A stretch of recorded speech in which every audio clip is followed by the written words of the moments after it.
Good afternoon, good evening, and good morning to all of you who are tuned in. My name is Raz, and welcome to Raz Talks AEW Dynamite, or AEW full stop, essentially. I can already see that we've got a few people in the chat, and that's really, really appreciated. Thank you for coming along. Today, I am going to be doing something slightly different, just a little bit different, and it's going to start right here. Here we go. Your boy, ABJ, on the chat with us. I had no idea if I was on the screen or not. This is all new to me, and I don't know. I'm like, is it live? Because on my end you are frozen. This has been something so far. What an experience, Streamlabs. You're killing it. Yep, Streamlabs definitely causes some problems, hey ABJ? Yeah, it's pretty terrible. How you been, my man? I'm hanging in there. I'm just trying to get through day by day. Hopefully some recent changes coming up in my life that'll help me out, and pretty much that's it. Just getting through, trying to sell all my possessions and my fun things so I can go to UK with you. Hey, that's coming up very, very soon. I leave next week. I literally leave on Thursday next week, so it's a week away from me.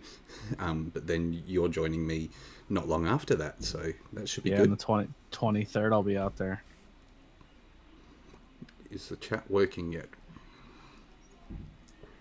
It looks to be working there, Kai. I don't know if ABJ can see it or not, so... Nope. We're using Streamlabs. It's going to be very, very new for everyone, so teething Scrap problems. it. Scrap it. Teething go problems. Go over to StreamYard. Yeah. I wanted to give this a go because it has all the scenes and stuff, so... Yeah, you did. It worked out. Yeah. I mean, well, it didn't work out, but you gave it a go. I'm wondering if you can put all the scenes and stuff into StreamYard. Hopefully, if you can.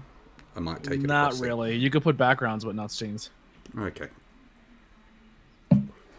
Well, let's first of all, where can people find you on social media, ABJ? Anthony Blackwell Jr. on all social media. ABJ Podcast. I love ABJ hashtag. You'll find me. I'm there. I'm everywhere. Yep.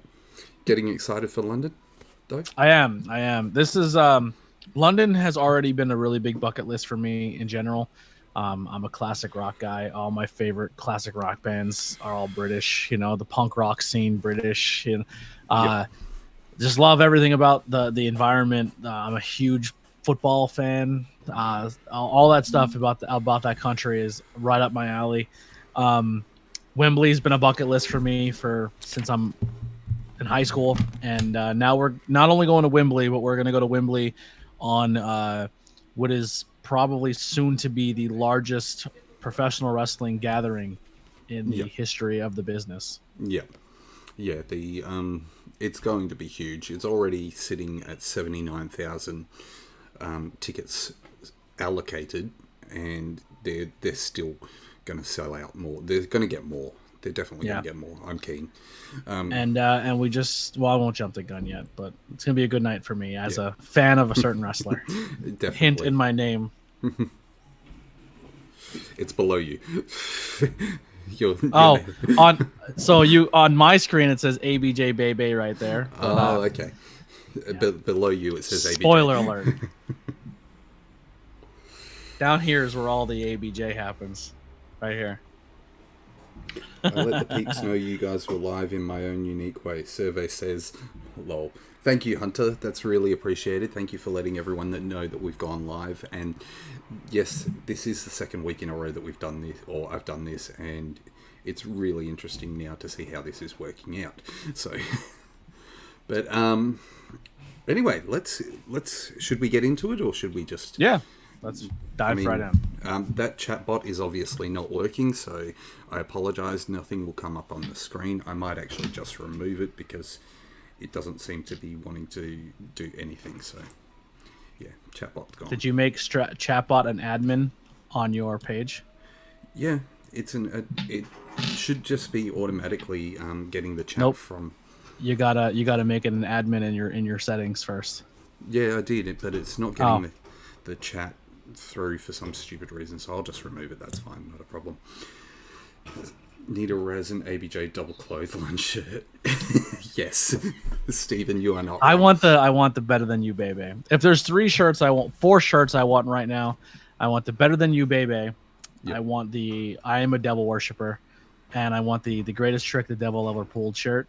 Yep. And for bonus, I want the new CM Punk Trans Right shirts because all proceeds go to the Trevor Project. And I think that's super dope. So CM Punk for the win today, baby. Yep. Have you seen that MJF also has He's Our Scumbag? Yeah, shirt? I seen that one He too. has Yeah. He's Our Scumbag shirt. That looks amazing. I was like, yes, we need that. But let's get into it. Let's start the show. First of all, what did you think of the overall show? Everything was good until the very last match. I felt it was very disjointed today. I don't know why, but it just didn't feel like the flow was there. I apologise if you're hearing some noises outside. That's because they're working on the fence outside. So Sound like they're working in the next room. no, they're just working outside the window. So that's why it's very loud. I apologise for that. So we started off the show tonight with the JAS all in the ring, and then Jericho coming out. Obviously, crowd singing along to Judas, loving the song. And we get Jericho on the mic to start the show, but then everybody has their little say, and pretty much turns out that the JAS quits. What do you think? What do you think, ABJ? I thought it was a bad segment. I hope it leads to something, but as of right now, it seems just like they didn't know how to end it, and they didn't want to do it in the traditional everyone beats somebody up angle, and they needed to get everybody away from it somehow. So yeah, they just walk away. But somehow 2.0 still with a member, even though they're not. I don't know. Who knows? Yeah. It's a mess. I don't know where they're going. I think that the JAS definitely needed to end. I think it was one of those things that wasn't really benefiting anyone anyway. Yes, Garcia's gone over, but the rest of them, not much has happened. I haven't really seen much from them. Yeah. So after that, we go to a commercial, and then we come back and we get Callis and Jericho backstage, with Jericho saying that next week he's going to give Callis his answer. What do you think? What do you think is going to happen next week, ABJ?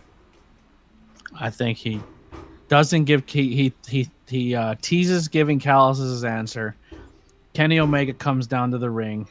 Well, Kenny's in the ring. Callis comes out because Kenny wants to address the Callis situation and the Takashita and all that. And they're all in the ring, and all of a sudden, Jericho comes down and he makes his decision by Judas affecting Kenny Omega in the head, which leads to Kenny Omega versus Chris Jericho. Because how do you get two big names on a show? And Chris has to play in London, and that's the match we're getting. I hate to say it, everybody. Yeah, that's the match we're getting. Osprey would be fun. Chris and Osprey and that match is not going to happen again in the same calendar year as. It's just I just don't. It doesn't make sense to me to put it in that spot. I see. I would like personally for it to be Kenny versus Osprey, but that's because I want to be there for one of their damn matches. That's because I want to see their damn. I think match. We'll see Osprey wrestle, but I just don't know what capacity yet. Yeah. As you said, I think Jericho is getting the show with Kenny. I don't like it. But unfortunately, we have to put up with it. I don't think Jericho. It's all speculation. We don't know yet. That's just my pick. That's just my that's how I think they're going to book it. I don't think Jericho can put on a quality match with Omega in Wembley. And this just wrapped. Just put this out there. This just wrapped. I haven't been on social media. I literally said it the second in our Discord that it happened. So if the internet takes over, or if they're not talking about it and it happens, remember where you heard it first. Yep, you heard it on this show. And you heard it straight from the mouth of ABJ. But just like when Sheeta won the championship last week, I said, "Boy, this has transition written all over it, and the woman who's going to win it next is sitting ringside." Yep, and we will get to that as well because there was an announcement for that coming up. But we get the Young Bucks, the first match of the night, the Young Bucks versus the Hardys. What do you think? It wasn't the Young Bucks Hardy match we thought we were getting, but also the Hardys are winding down, and I guess the only reason they did it is so they can say it's the third match and they can do the V3. I guess I don't know. Yeah, I think they were going for the nostalgia factor, and they were also going with the FTR Bucks 3 momentum. It was just to pick the Hardys to have that match at that point is a weird pick, because it seemed like you could have put any mid-card not competing for a tag team title tag team in there, and to go out and know you were going to have like a mediocre match that you could have had with anybody at that point. Yeah, I don't know. I think we were looking more towards the whole third match thing that you brought up, because unless the Bucks win it, because I still think before Jeff got in trouble, I think they were priming the Hardys to get tag team titles in AEW so they can say they've held titles in every major company. Yeah, I think that's... So maybe the Bucks beat FTR here, and then the Bucks drop it to the Hardys for the Hardys later on. For a one final run sort of situation. Yeah. Yeah. I can understand that, but I also don't want to see that. Like, that's not something that's in my mind in the future for the company. I think that they need to...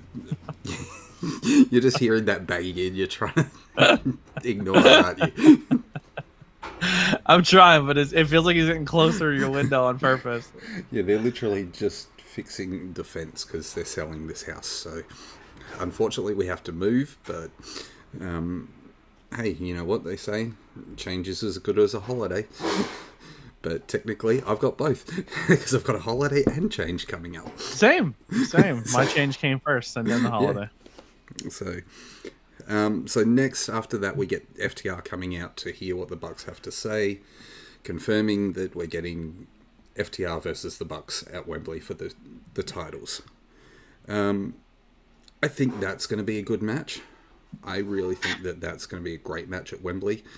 I think that we're going to have finally a showcase of both teams on a grand stage. And it'll probably plant the seed to this turning eventually into a trios. I would like to see a trios. As I've always said, Punk is FTR. Is Punk official for Ricky Starks? I don't think he's going to face Starks. I think he's going to face Joe. Oh, is that official? Him and Joe? They don't have it announced, but Joe did come out and say he wants Punk at Wembley. Wow. Okay. On Collision. So there was that. I wouldn't be surprised if we do get Punk, Joe. I'm not going to complain. We're going to be there live. We're going to get to see it. That noise is very fucking annoying. And there's the first F-bomb of the day. Yeah, we did it. Next up, we get MJF and Cole at the bounce house or the trampoline house. What did you think of the video package? It was fun. What I like about this rivalry, all this frenemy thing, is that we both know both of them are absolute scumbag heels, and they're probably the two best in the world. So it was fun to see Cole kind of have that get that kid type deal where there's still that little bit of venom still peeking out of Adam Cole. I thought that was fun. I think that the end where he's leaning down to the kid and being all sweet, and then the kid just flips him off, and he's just like, one more time, is perfectly fun. And it's that whole buddy cop segment. It's got that buddy cop vibe to it, and I think it works really, really well. Absolutely. I think those two have a great chemistry, and they definitely... I wouldn't even say it's a buddy cop thing. It's just, I don't know. It's just like two absolute shit heels, and they're both trying to play nice, but at any point, either one of them can kill the other one. You know what I mean? Sure. It's just, it's good. It's good, and I think it's going to drag out longer. Yeah. We get that. Then we get After that, we get not a Bullet Club, a BCC video talking shit about how Pac got injured and talking shit on the Lucha Brothers. Not really anything to go over on that one. That was just something to fill the time. I think this is what caused me to feel like this show was very disjointed, is we had a lot of video packages, we had a lot of segments where it didn't feel like the flow of the show was just smooth. What do you say? I agree. I would say all that, and then just some matches and some segments just aren't hitting like a normal Dynamite would. But this is what happens when you want to wind a Dynamite down to what you probably should be putting on TV every week, and then every night on a Dynamite is like a pay-per-view, and then you have a night like tonight where it's not as hard hitting, and then people it doesn't grab the same attention, you know? Yeah, definitely. Next up, we've got Jack Perry versus RVD for the FTW Championship, fought under FTW rules, a title that RVD has never held. We saw Jack Perry coming out with the Jerry Lynn styled outfit and playing that arrogant heel. What do you think's the go with Jack Perry's heel turn so far? I think it's boring. I don't know. The music I don't like. I see what he's trying to do. I just don't think it's landing right now. And I hope it catches on for him. But as of right now, I can care less. Yeah. I think the music doesn't fit properly. I get why they're doing it with the music, because they're going the whole he's his dad's son sort of situation. But I don't think that music is right for the heel character. Yeah. Like, the arrogant heel is great. The arrogance of him, he's doing that really well. Just the music doesn't fit his character. I don't even think he's hitting the marks as a heel yet. Like, he's just doing basic stuff like, I'm gonna flip the bird to the crowd and I'm gonna. It just seems very generic right now. It honestly reminds me of early Dominic Mysterio when he was trying to be heel and he couldn't find himself yet. Speaking of Dominic, I think the biggest thing that got him over was putting him in with Rhea. Absolutely, yeah. If he had and the jail bit, like that was the jail segment was amazing. If they had not put him with Rhea and they had not done that jail segment, he would not be as over as he is. He's got go away heat, but it's fantastic go away heat. Yeah. Like, I'm not a fan of Dominic at any point, but the dude has go away heat that's working. It's getting the crowd involved. RVD loses this match. What do you think's coming up next for Jack Perry in regards to this FTW title? I don't think Jack Perry fighting a bunch of old ECW guys for nostalgia itch is going to do anything for him. Well, I think people are.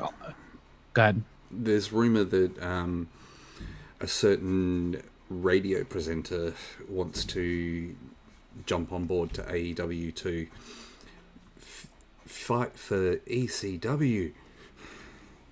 And of course he does, because he sees an opportunity to get it. About. Yeah, and he gets his name out there, and it's who cares? He's been in the main event on 3 other companies besides this one, and we didn't care about any of those either. He wrestled for the championship at NWA, didn't care. He's in and out of the title picture and to Impact, we don't care. Him coming and wrestling Jungle Boy is not going to do anything for us either. No, and as Steven just said, Bully Ray, hell no. Like, there's word that he's put his name forward for it, and I think it would be a stupid move on Tony Khan's part to bring him in for it. I get the whole ECW nostalgia, but you don't need to push that on the FTW title. Make the FTW title a workhorse fighters title. Use some of the people in your company. Use some of the people that you got in ROH. Give them a reason to fight for a belt. Give them a belt to go for, even if it's not recognized. Like, I don't think you don't need to bring in all these legends. I think having what's his name? Jerry Lynn coming out was a great idea, but obviously he was never going to wrestle. He was never going to wrestle. RVD was the smartest choice to bring in to do anything because he looks freaking fantastic. Like, the dude looks fantastic. He looks like he can still go. I think. I'm sorry, it's past my bedtime heavily. I was not in preparing to be on this. I'm going to be honest, so I apologize if I keep yawning. That's okay. DM has just asked what exactly is FTW stand for. I'll let you take this one, ABJ. Which version do you want? You can do either version. What does it say? Is it for the revolution or something like that? There are two versions. I don't know the legit version. I know the bad version. There's two versions. There's Fight the World. That's it. And FTW. Yes. I thought you were going FTR. FTW. The only thing I know about FTW, it's F the world. Yeah. There's either F blank and the word. F the worker banging on the fence outside. Yeah.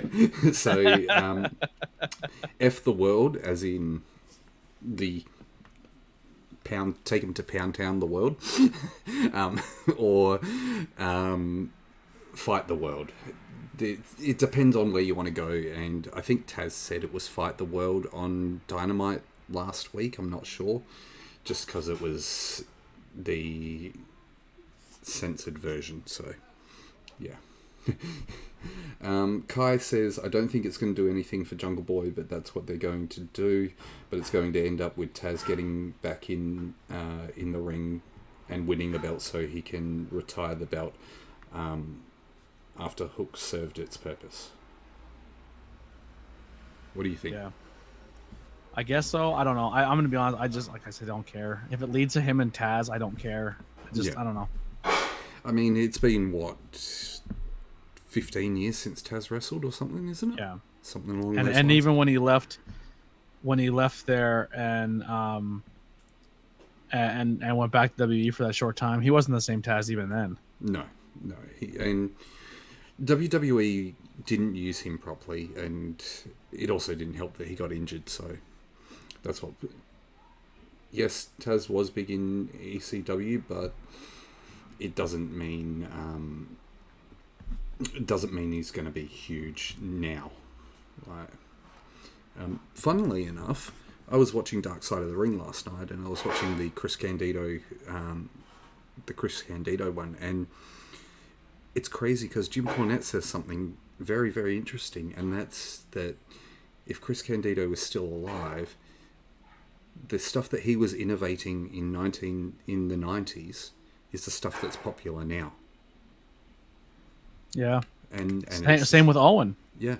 It's the stuff that they're putting out now that should have been popular back then. But hey, what can you do?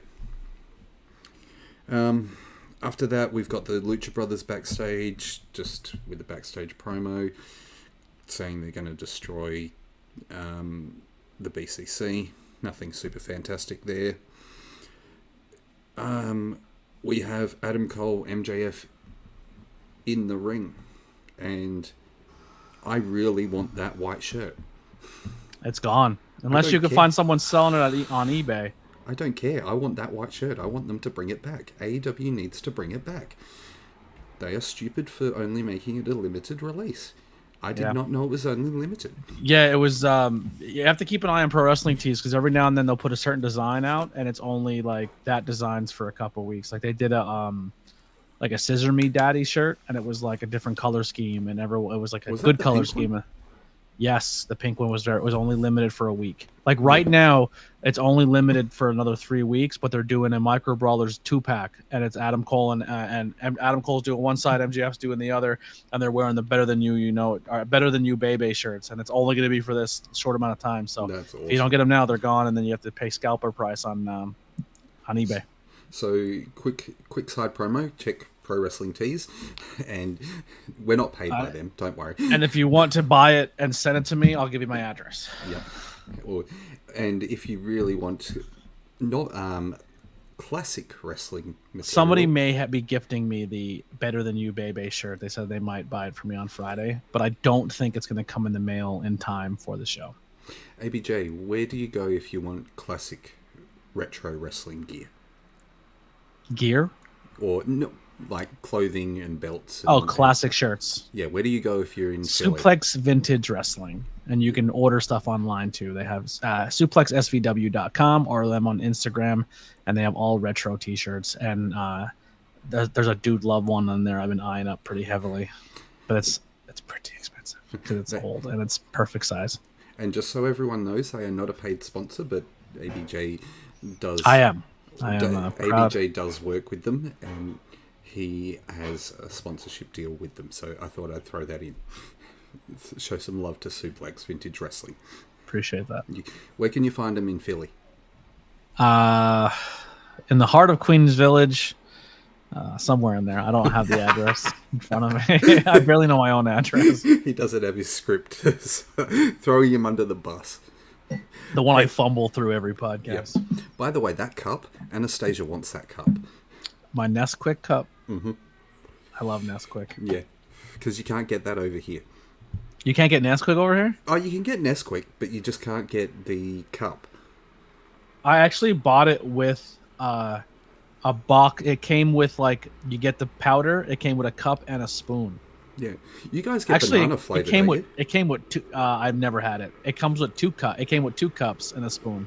You get the banana flavored over there, don't you? I don't think so. You have a banana Nesquik? Yeah, banana Nesquik.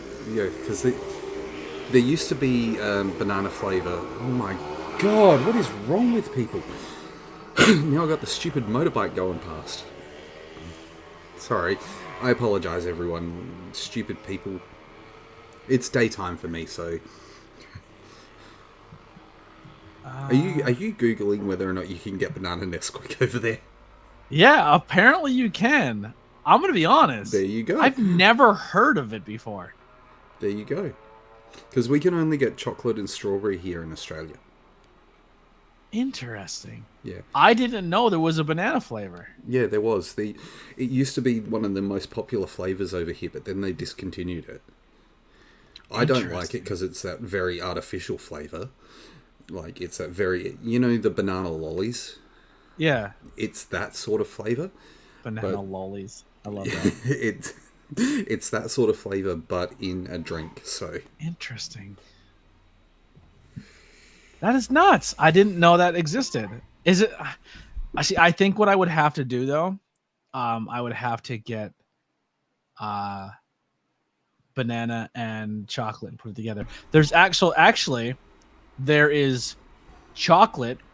Yeah. See, it says here there's, like, banana's not on the list. Okay. Sorry for throwing you a bone there and just going... So for ready to drink, the bottles, this is way off topic. Mm-hmm. There's a banana strawberry ready-made milk. There is a vanilla milk, a chocolate milk, and a fudge brownie milk. Fudge brownie. Fudge brownie. Never heard of fudge brownie. No. This is officially on the Nesquik website. Powder form, there is... Oh boy. There's chocolate. Yep. There's hot fudge sundae. Never There's heard of that. Strawberry. Yep. And banana is not shown on the website. Maybe it's only limited to certain countries, so... And in syrup, it's only chocolate and strawberry. Weird. Who knows, man? Who knows? But getting back to what we were actually talking about before we got rudely interrupted by the shit going on outside my house and Nesquik.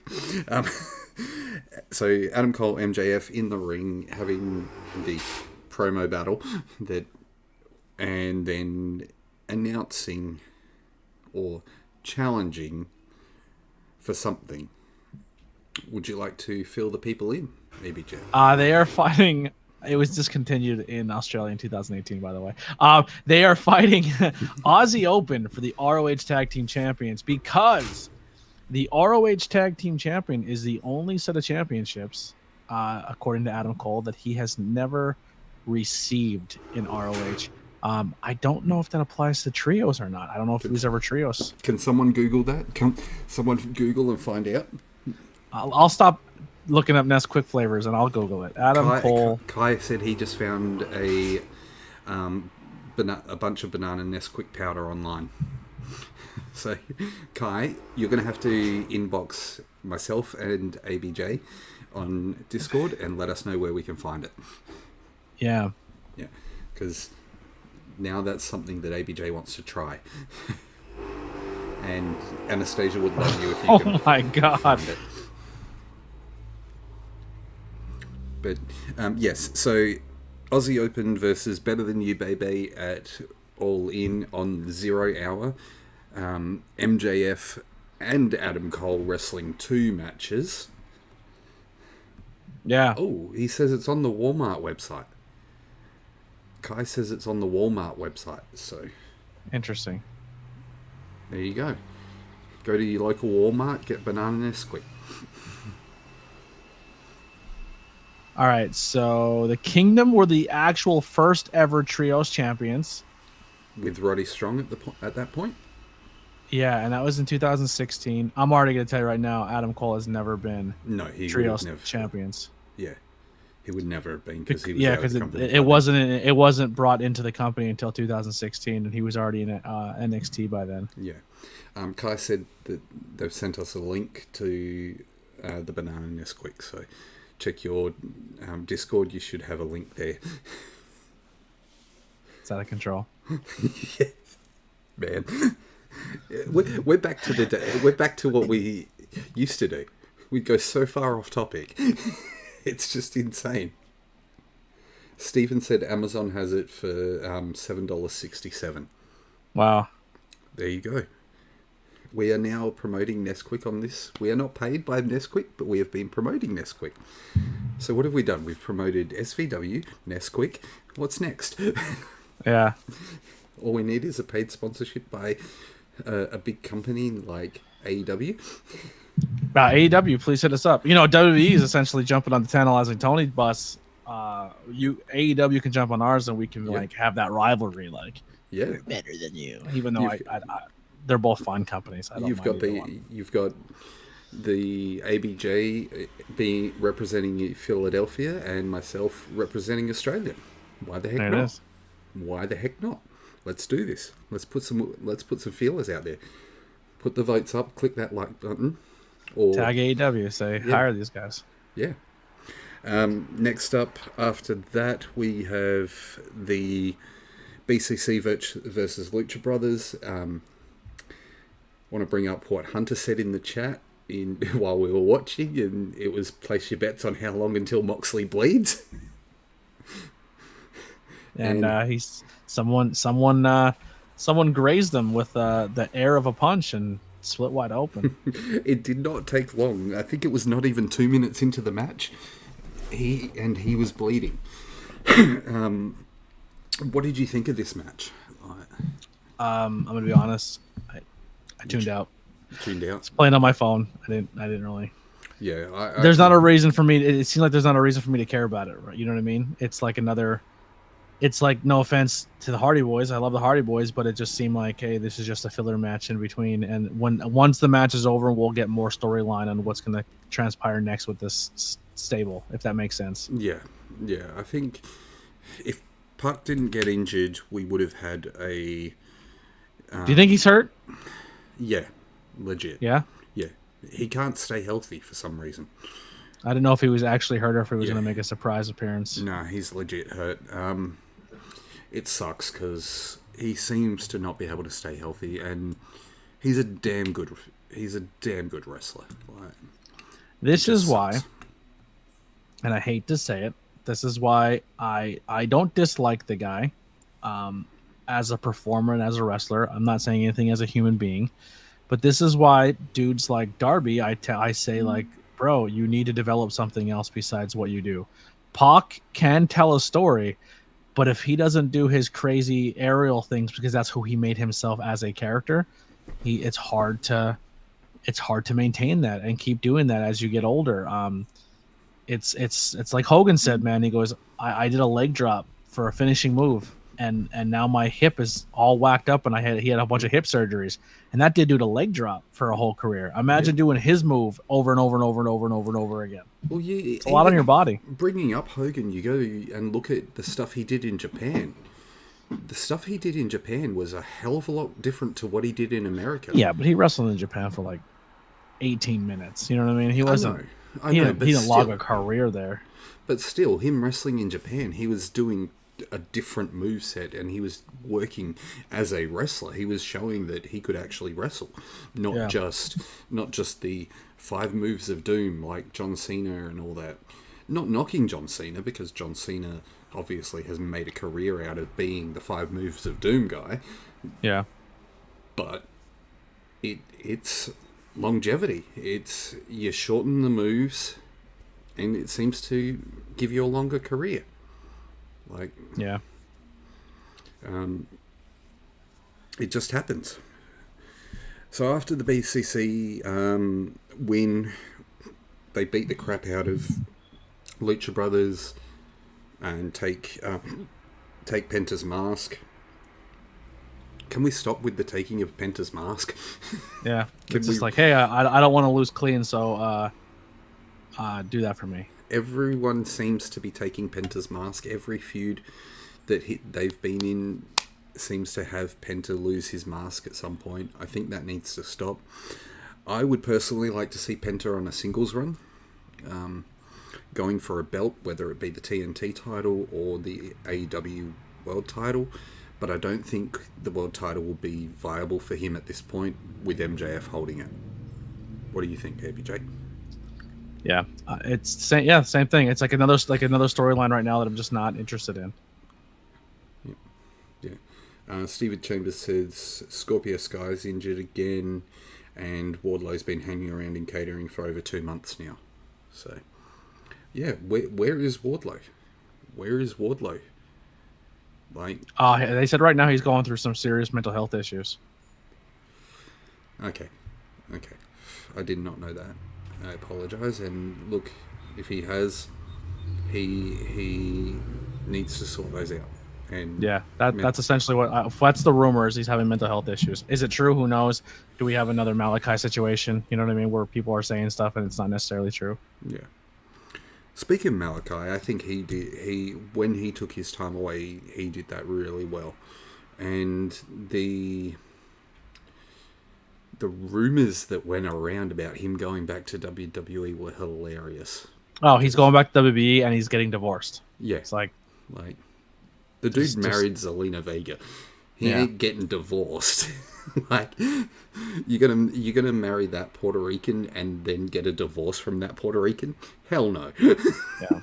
Hell no. If anything, you're gonna get murdered before you get divorced.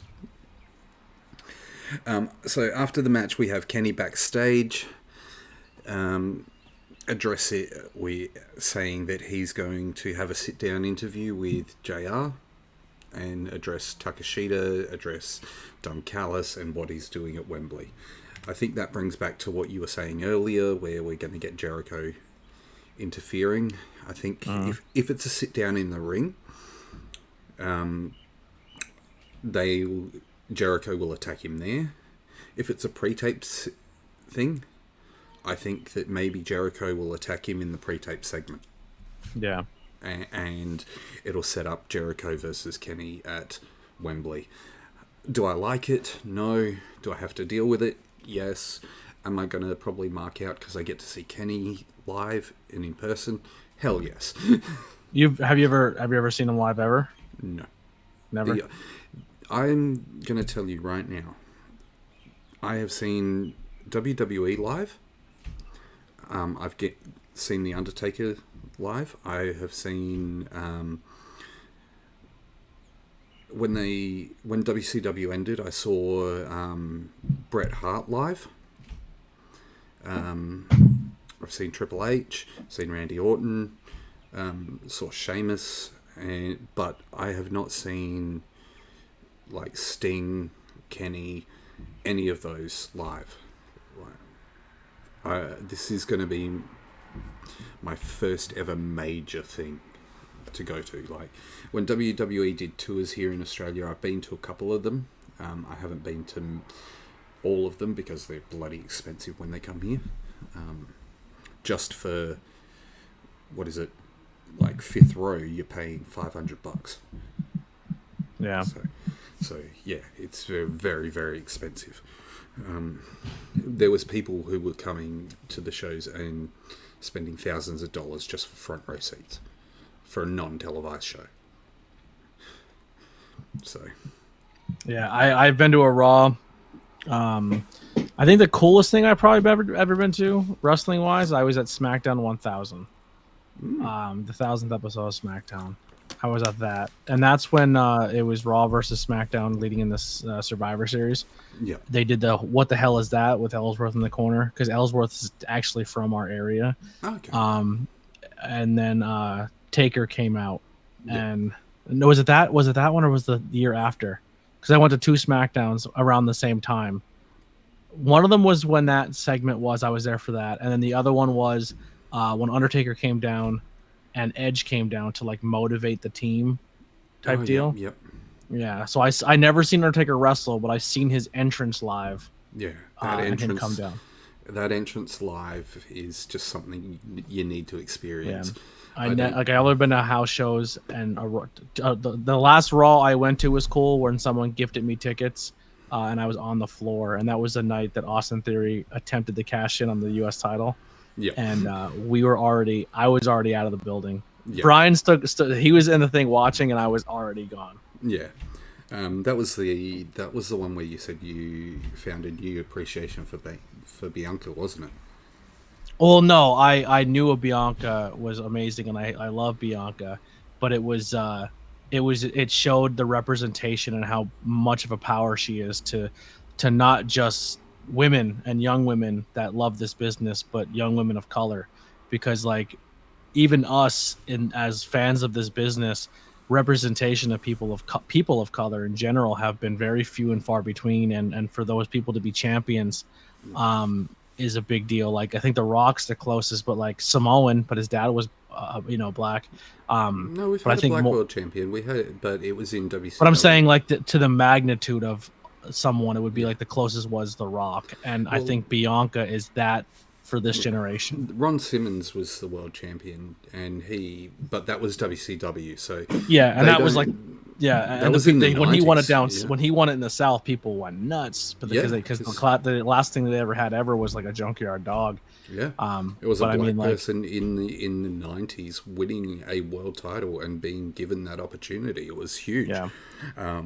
But The Rock's probably the one that you've seen on the cups and on the poster, and he was like the one that he got the most airtime as a person of color as champion. Yeah, I mean they tried to have like Bobby Lashley and Kofi Kingston and Big E all represent. They just never took off.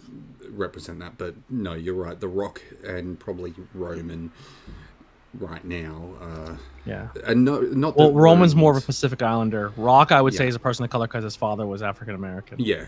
So yeah, definitely that, but.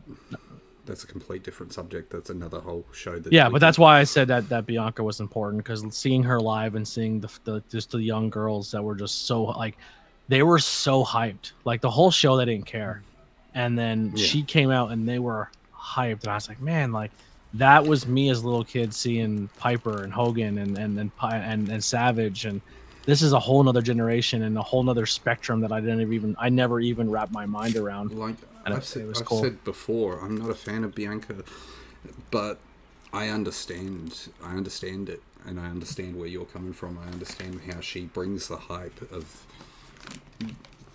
I don't want to say those people because that sounds racist.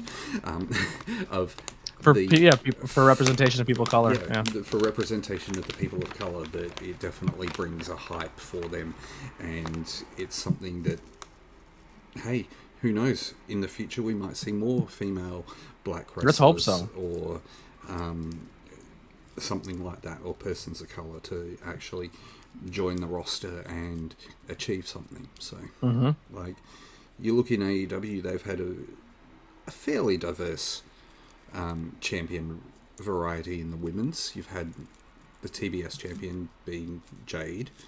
You've had Sheeta. You've had Rio. You've had Nyla Rose, the first technically open transgender woman who was a champion in the company. And do I like Nyla Rose as a character? No.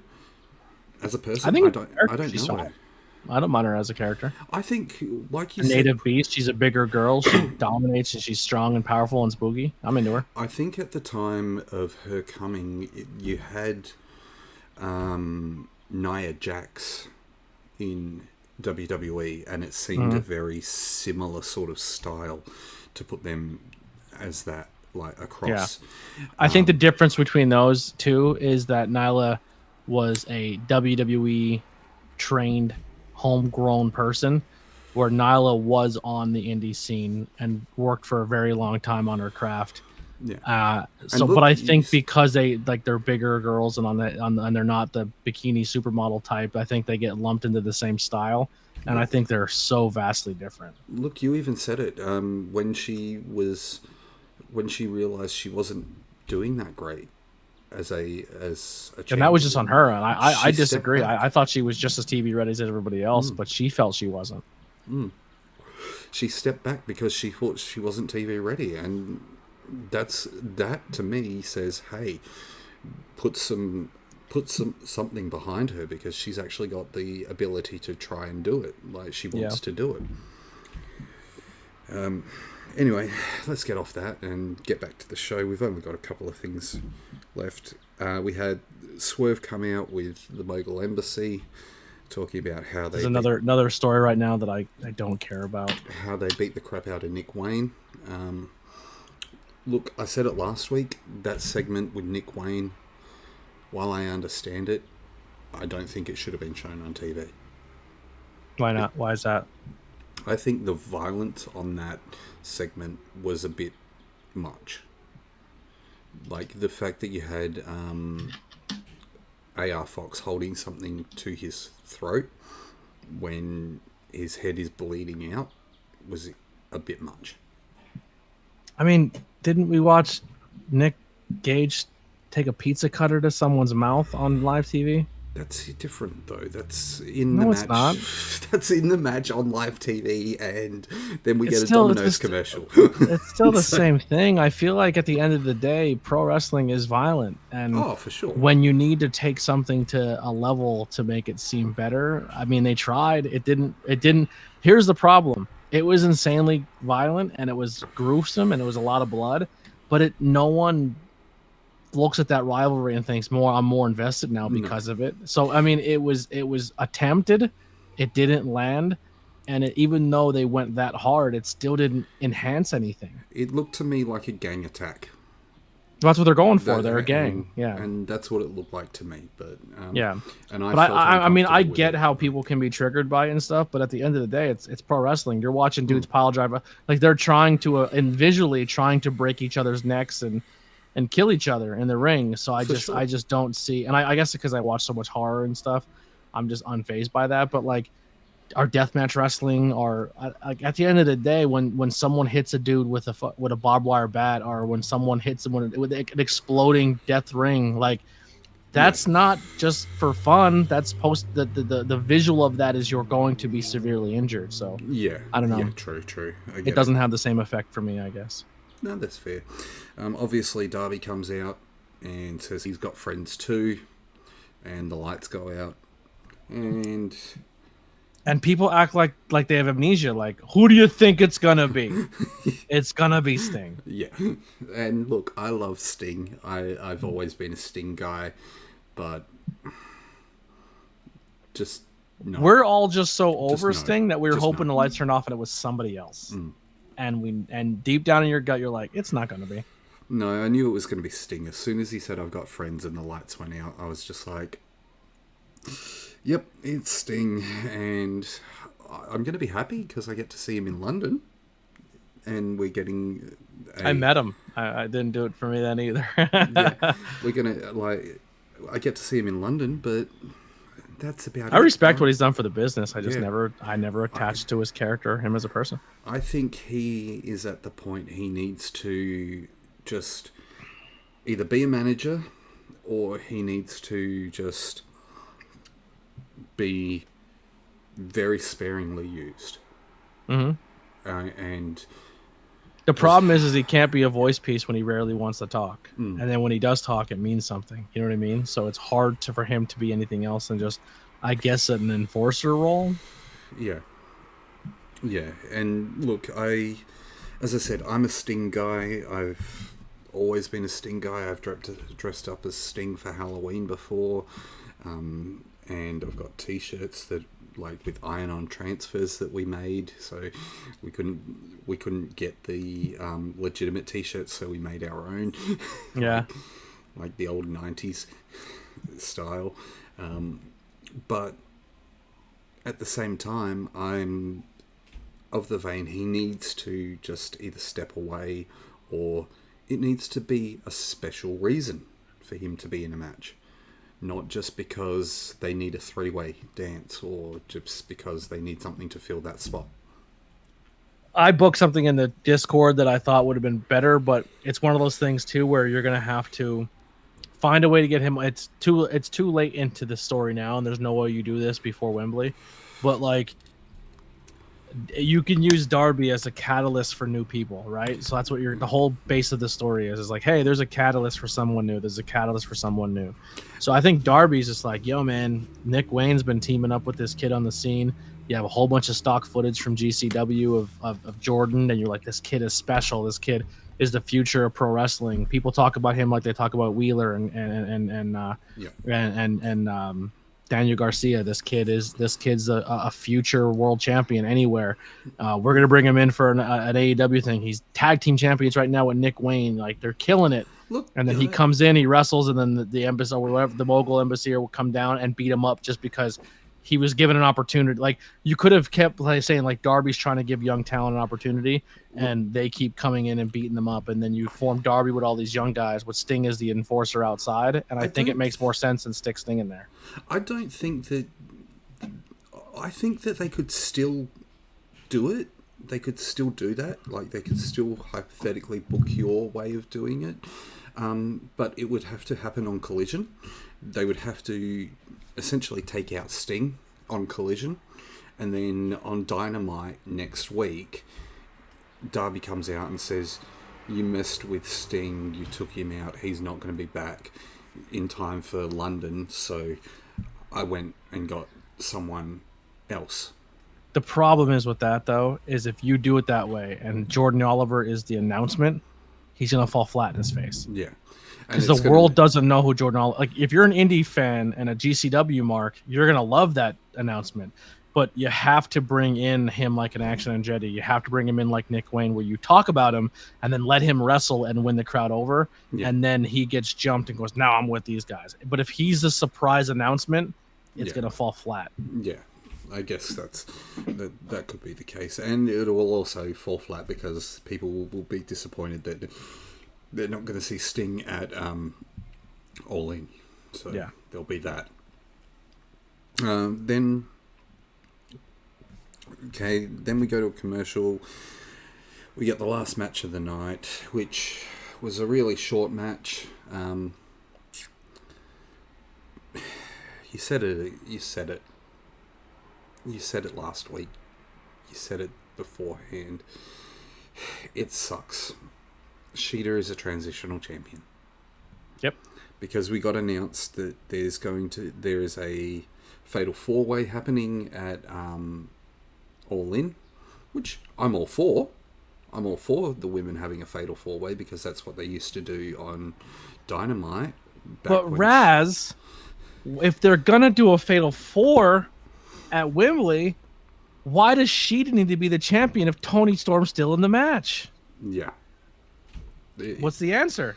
Because they didn't want Toni Storm being pinned or not being pinned and losing it to Saraya. Someone in her own stable. Yeah. So if Sheeta takes the fall or Britt Baker takes the fall, as long as she's in the match, you can tell a story that she could have given it back to her friend, but she took the win on her own, and then you have dissension in your group. Yeah. But you can have them wrestle and team up and beat everybody up, and Toni Storm doesn't have to take a fall and lose her title to Saraya, because Saraya winning in the UK is the biggest thing. It's awesome for Toni, but Toni being wrestling in it for the title, and Britt wrestling for a title, and Shida to come in as the champion and wrestle for a title are all cool already. Win, lose, or draw, that's a cool moment to wrestle in Wembley Stadium. Oh, but they're returning from two major injuries and being the most sought-out free agent in professional wrestling, the most sought-out woman in wrestling at one point in time, to come back from two major injuries, from having her own movie made about her because her story is so incredible. Winning the title in Wembley Stadium is the move, and she doesn't have to beat her friend in the stable to do it. Yeah, 100%. You're not wrong, and it sucks because Shida should have a long run, and they should be giving her quality opponents, and they should be elevating that women's division. They should be using her to help elevate that women's division. Hell, here's the question mark here.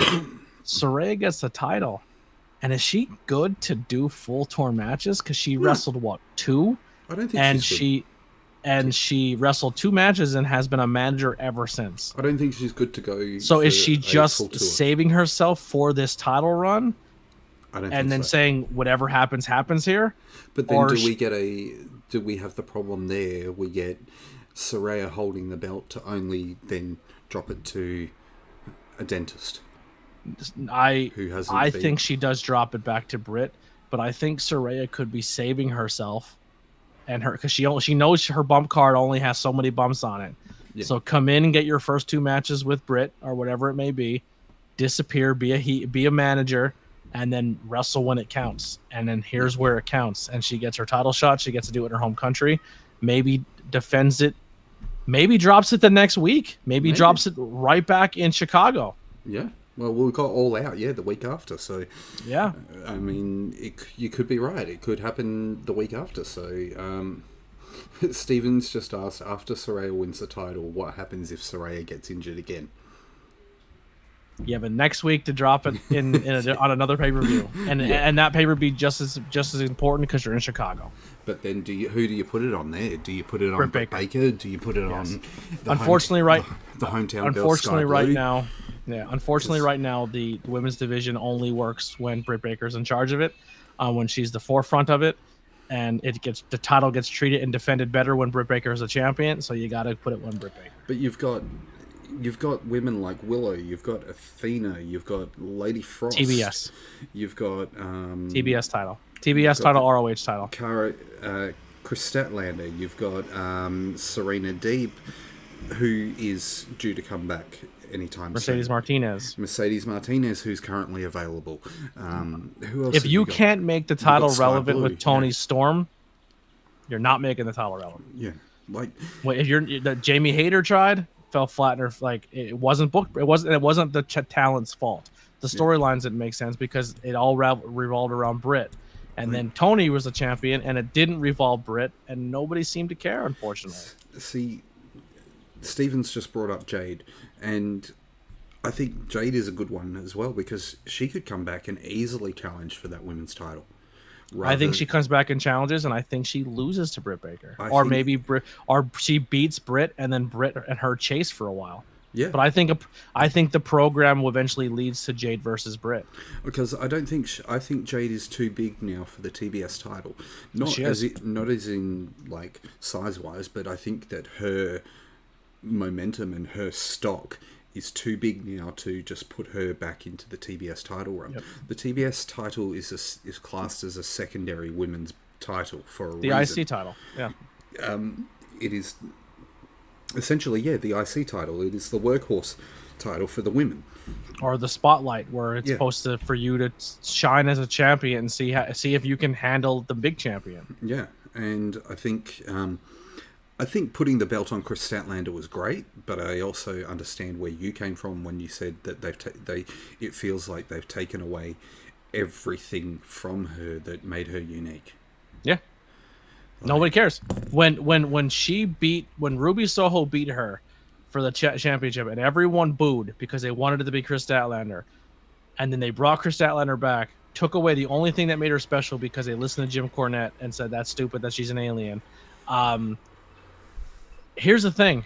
Orange Cassidy, everyone hates him. I don't get him. Then they watch him wrestle and they go, he's amazing, but his gimmick is stupid. If he didn't have that gimmick, what makes him any different than AR Fox? What makes him any different than the Young Bucks?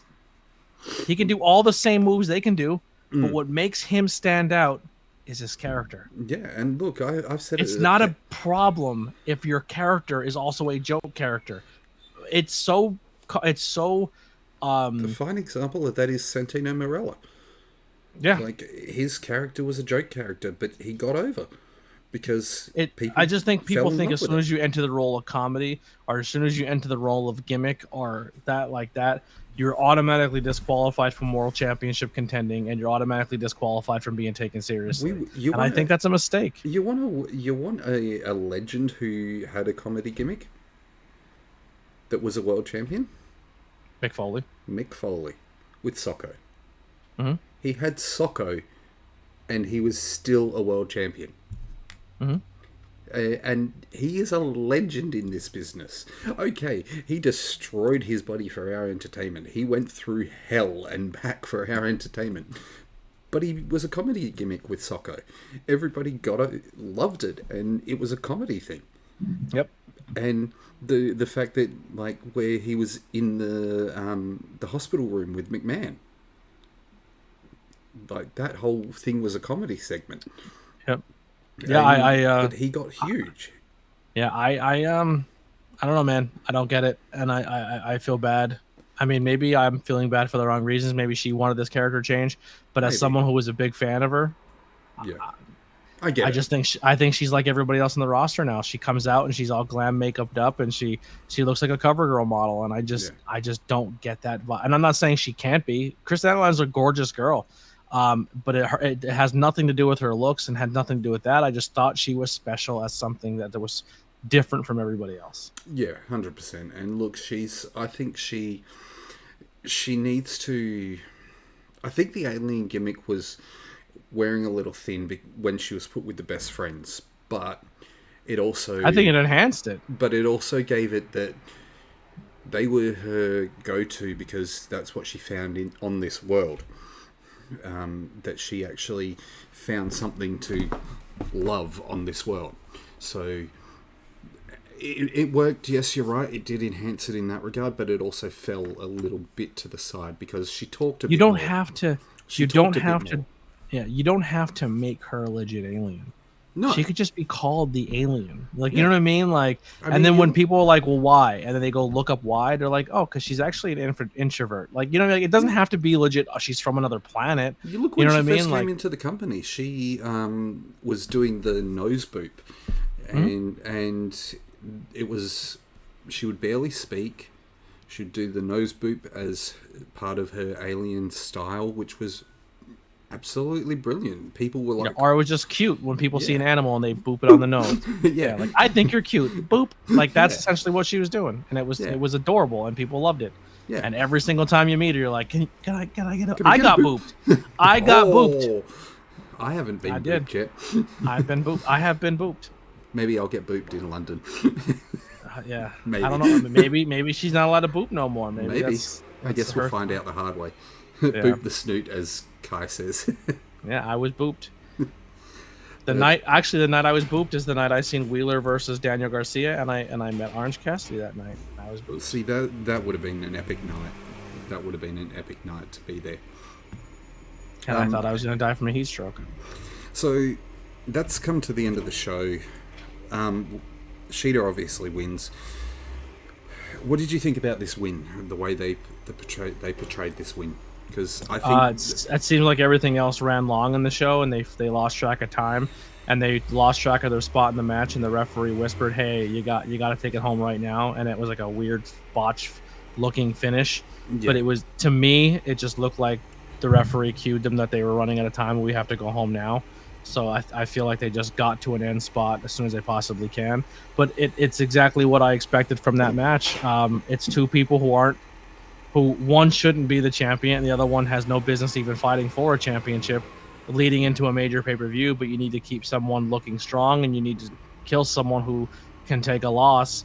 And it was a filler match. I felt like most of your matches tonight they were filler matches that you would have normally seen on like a Monday Night Raw. Well, we only got 4 matches in total on the card for tonight. The rest was video or interview segments, and I think Steven's right. The BCC should have been the main event, or even at least put the Bucks versus Hardys as a main event, and given them a reason to fight, like given more hype for the Bucks versus Hardys. I think the Hardys are well aware that they're not main event Hardys right now. I think they're both trying to find themselves, and I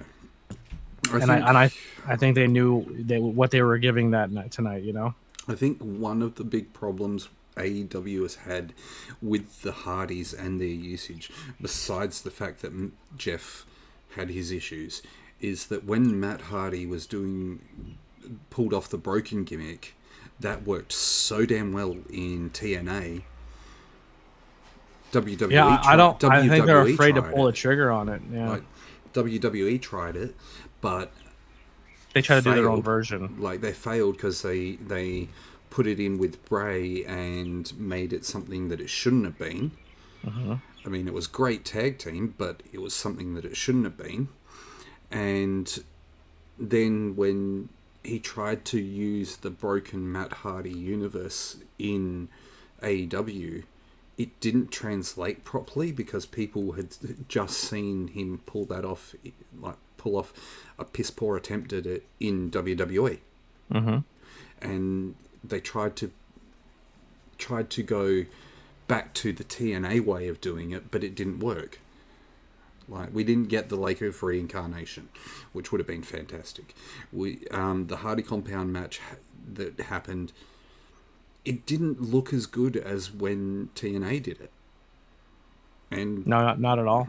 It felt flat. It felt like, oh yes, we're in the compound, yay. But then we get into the ring. What's this? ABJ and Chris Statlander. Boop. That's me getting booped. Look at that. And you had your hair down. No, it wasn't long enough then. Speaking of that, I've seen photos of you with short hair. Something else. From the day that... From the early days of ABJ. Yeah, the old Interviews with Everyday People days where the hair was not long at all. And in a business suit. Well, not a business suit. It was your wedding suit. Oh, yeah, that was... Yeah, I've seen those photos. So... Yikes. You look a lot different. I think the long suit... Hey, we've got Converse Kid in the chat. F him. Oh. Did you hear that? Did you hear that? He wants to fight you, Converse Kid. Overall, what did you think of Dynamite tonight?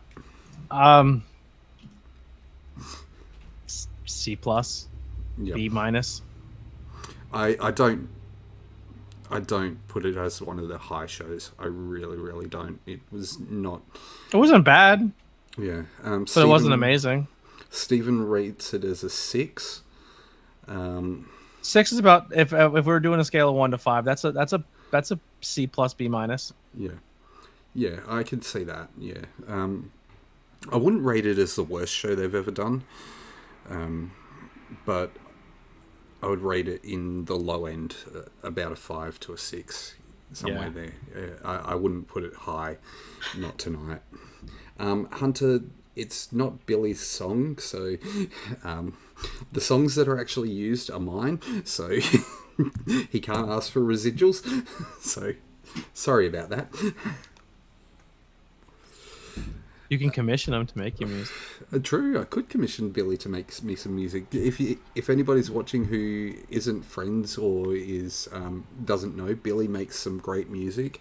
He is a master of all kinds of music, whether it be rockabilly, whether it be punk, whether it be acoustic. I'm sure he can... He actually sent me a song that he made for my old podcast that we never got to use, and he just sent it to me because he's like, Do you want to use it? I'm like, I'll find something for it. I think he would probably even be able to pull off a decent hip hop beat. Like, Yeah. Yeah. Billy could rap. Yeah. I heard him sing. I heard him sing Weezer. Like, the dude's a jack of all trades, and he can definitely do some good Billy things. and yo, Billy can fuck. I don't know. I just feel like Has he taken ABJ to Pound Town? Has he? no. I taught him everything I know. He watched me from the corner, and then He was holding the tripod. yeah, he was like taking notes, and then he's like, I'm gonna do that next time. Speaking of Pound Town, there was a conversation last night in your Discord about Ryback. Why are we talking about Ryback in the Discord? We were talking about Who brought it up? Because they're banned. It was me. I brought up Ryback. Oh, you're out of here. Because we were talking about how apparently Ryback has received messages and missed phone calls from Linda McMahon. And I kid you not, Jake was going off his chops in regards to saying that Ryback was taking Linda McMahon to Pound Town. Real quick, off the chops. What does that mean? Just ranting, just constantly every minute or so, just bringing it up. Fun fact. But also off your chops. Off the chops is the podcast of the old, what we would now know as what we knew as the Iconics. Okay. That's their podcast name. Off the chops I used to listen to it a lot, and then I took a break from it. I had to dive back in. Off the chops also can mean like you're stoned, so you've been on. So ranting or being stoned, and your Uncle Bob or something like that is a term they say in the podcast a lot. Bob's your uncle, Fanny's your aunt. Bob's your uncle, yeah. Yeah, and Fanny's your aunt. And what's that mean? So it just means we're learning. Not only are we talking AEW, but we're learning Australian lingo. Yeah, so Bob's your uncle, Fanny's your aunt basically means there you go. Gotcha. Yeah, it's like there you go. There's the result. And there you go. Yeah. So Bob's your uncle. And if you want to learn another one, go check out What's a Gobby. PG rating. We can't. I mean, it's late at night, so yeah, for you anyway. But or if you want to learn more, get into the ABJ Discord. Yep. Yep. You can find. Fun fact: there. ABJ and Gobby are very similar. Very much so. They're both great podcasts. ABJ, got a question for you. Have you ever had an Australian kiss? Is it like a normal kiss but down under? That's the one. It's like a French kiss but down under. I've had a few of those. Yeah. All right, let's get out of here before we get canceled. Thank you guys for tuning in. We are going to end it here. We will probably... next week I might be back. I can't guarantee it because I do fly out next week. But I fly out in the evening. I've been Raz. That's been ABJ. I really appreciate ABJ coming in and doing this with me today. It's been fantastic. And Hunter has a question. He says, what's the answer to the question? What does an X on Australian treasure map mean? Jump in the AB Discord to find out. Yeah. Yep. So we had two wrestlers, one former and one current, join the Discord today. That is awesome. That is awesome. We had Joey Image and Rocket join the Discord. Yep. So more professional wrestlers joined the Discord. I like that. And look, if I can, I'll try and get them some influence here in Australia. I don't know how good I'll be at that, but who knows? Everyone's mission is to get at least 3 new people to join the Discord. And we'll grow back up. Shit, I'm screwed. Social media. Join this Discord and come hang out and talk to us. I've been Raz. That's been ABJ. He has a Gengar in the back that was hand crocheted for him. And we thank you for sticking with us, even though this is now almost an hour and 20 minutes in. Enjoy your night or day, wherever you are. And we will see you next time. Take care, friends.